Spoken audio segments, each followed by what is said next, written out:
This is going to be one of several videos that I've made up to just get a little more practice in how we do a metric conversion, which means changing one kind of metric unit to another. So we're going to break it down into steps so that way if you're having a little trouble you can kind of try to follow and maybe watch these videos over and over to try to get the hang of it.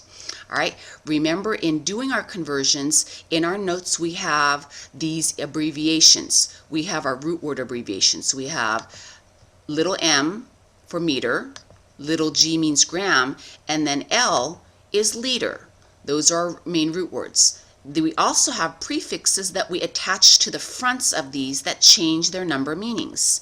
So these are not all the metric abbreviations, these are some of them. So we have little k, which means kilo. Hecto is abbreviated as a little h. Deca is abbreviated with two letters, little d, little a. Deci is abbreviated with a little d. Centi is abbreviated with a lowercase c. And milli is abbreviated with a lowercase m. Okay, so now let's try doing a problem. We need to look at what unit are we starting with. By unit, it's the letters that come after the measurement, or in this case, the number. So we have a c, lowercase c and a lowercase m. So we have a cm.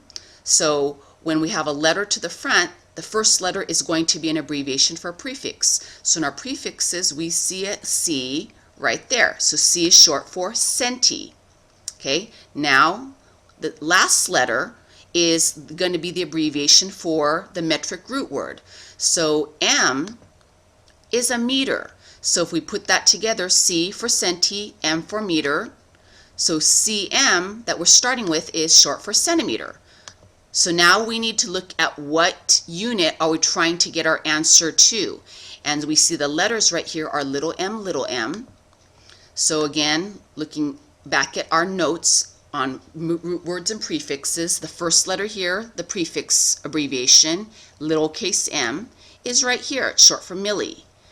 Our second letter here is our metric root word abbreviation. So our m as a root word abbreviation is meter. So putting that together, we have m for milli, and the second m is for meter.